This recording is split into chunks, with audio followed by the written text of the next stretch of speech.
Good morning, everyone. My name is Dr. Miller, and the SCP we're going to be looking at today is SCP-999. Object Class: Safe. Special Containment Procedures. SCP-999 is allowed to freely roam the facility should it desire to, but otherwise must stay in its pen either between 8 p.m. or 9 p.m. for sleeping, or during emergency lockdowns for its own safety. Subject is not allowed out of its pen at night or off facility grounds at any time. Pen is to be kept clean and food replaced twice daily. All personnel are allowed inside SCP-999's holding area, but only if they are not assigned to other tasks at the time, or if they are on a break. Subject is to be played with when bored and spoken to in a calm, non-threatening tone. Description: SCP-999 appears to be a large, amorphous, gelatinous mass of translucent orange slime, weighing about 54 kilograms with a consistency similar to that of peanut butter. Subject's size and shape is easily malleable and can change shape at will, though when at rest, SCP-999 becomes a rounded, oblate dome roughly 2 meters wide and 1 meter in height. The surface of SCP-999 consists of a thin, transparent membrane similar to that of an animal cell, roughly 0.5 centimeters thick, and is highly elastic, allowing SCP-999 to flatten portions of its body up to 2 centimeters thin. This surface is also hydrophobic, although SCP-999 can willfully absorb liquids. See Addendum 999-A. The rest of SCP-999's body is filled with a viscous orange substance of unknown chemical makeup, though it is capable of digesting organic materials with ease.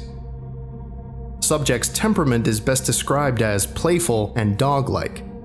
When approached, SCP-999 will often react with overwhelming elation, slithering over to the nearest person and leaping upon them, hugging them with a pair of pseudopods while nuzzling the person's face with a third pseudopod, all the while emitting high-pitched gurgling and cooing noises.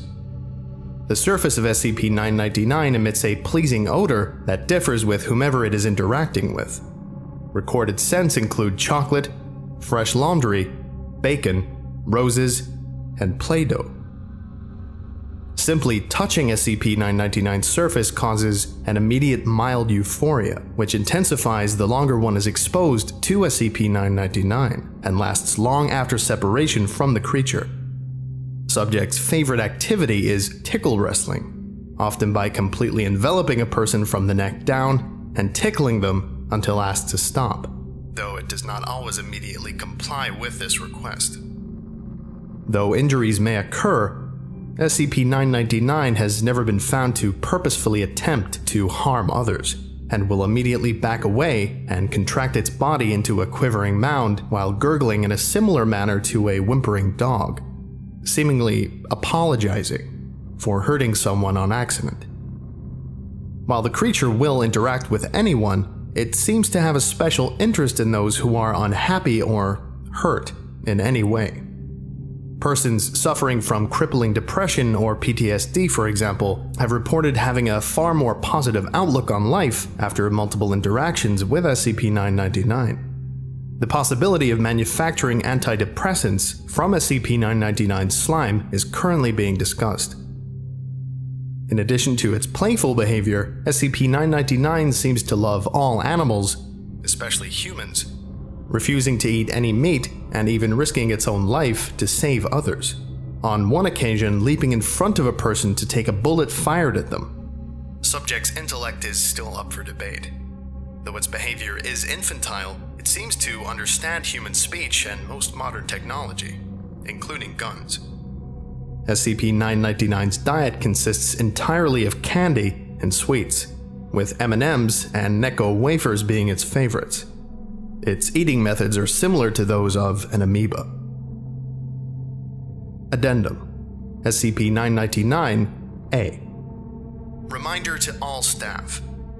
SCP-999 is not to consume caffeinated soft drinks of any kind. Last week, someone gave SCP-999 a can of cola along with its usual breakfast. Not only was it literally bouncing off the walls for half an hour, the carbonation made SCP-999 visibly queasy afterwards, and it refused to move or eat the rest of the day. SCP-999 has thankfully recovered since, but the staff member in question has been reprimanded. Dr. Addendum: SCP-999-B. The following is a report from an experiment in which SCP-682 is exposed to SCP-999 in the hopes that it will curb the creature's omnicidal rage. SCP-999 is released into SCP-682's containment area. SCP-999 immediately slithers towards SCP-682.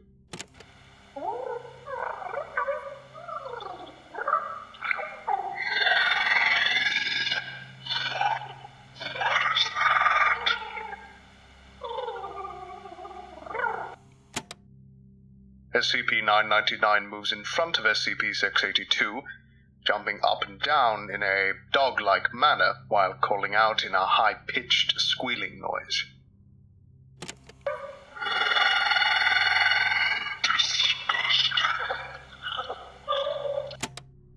SCP-682 immediately steps on SCP-999, completely flattening SCP-999. Observers were about to abort the experiment when SCP-682 started talking again.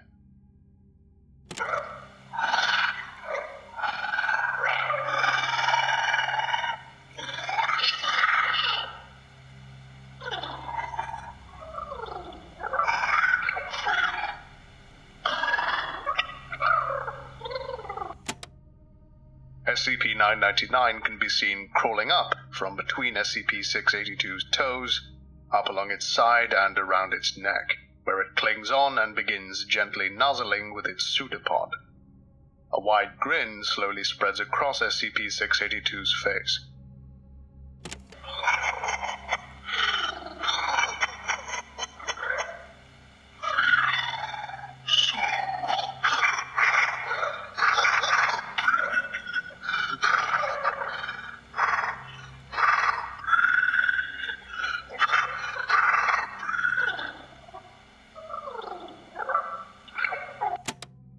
SCP-682 repeats the word happy for several minutes, laughing occasionally before escalating into non-stop laughter. As laughter continues, SCP-682 rolls around on its back, slamming its tail upon the floor with dangerous force.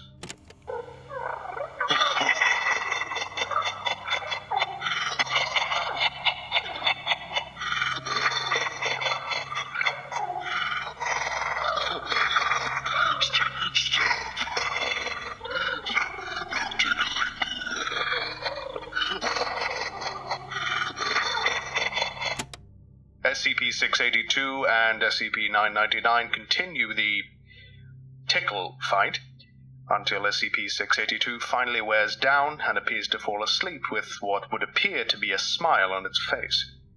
After 15 minutes with no activity, 2 D-Class personnel enter the room to retrieve SCP-999. When SCP-999 is removed, SCP-682 immediately wakes up and unleashes an unidentifiable wave of energy from its body, all the while laughing manically. All persons within the wave's range collapse into crippling fits of laughter, allowing SCP-682 to escape and slaughter all in its path. Meanwhile, SCP-999 quickly rescues as many persons as it can, taking them to a safe place to recover from SCP-682's laughter wave, while agents suppress and recontain SCP-682. Despite the tragedy that SCP-682 had brought upon the facility, SCP-999 has not shown any fear towards the creature, and in fact has made gestures suggesting it wants to play with SCP-682 again. 682, however, has stated that feculent little can die. Memo from Dr. While the test was unsuccessful and ended in tragedy, that had to be the funniest thing I have ever seen. I never thought I'd see the day when I would regard SCP-682 as cute. Please send me a copy of the security tapes as soon as possible. I'm just gonna end this lecture with a piece of advice. Don't try and use 999 as some kind of therapy.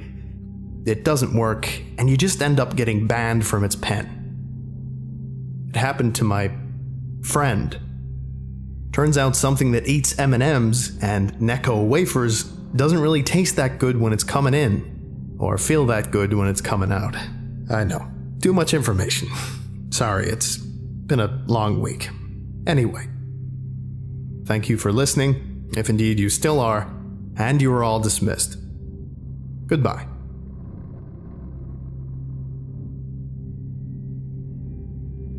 I would like to give a special thank you to The Reclusive Extrovert, James Saba, Catherine Jones, Pablo Ice 917, Kareem Alashmoui, Justin Day, Curie Kuma, Trevor W. Pegg, White Crew, NJ Vujak, Bryson Bailey, my archive curator Nick, Tyver Ball, Burlington the Cat, and Quartz 563.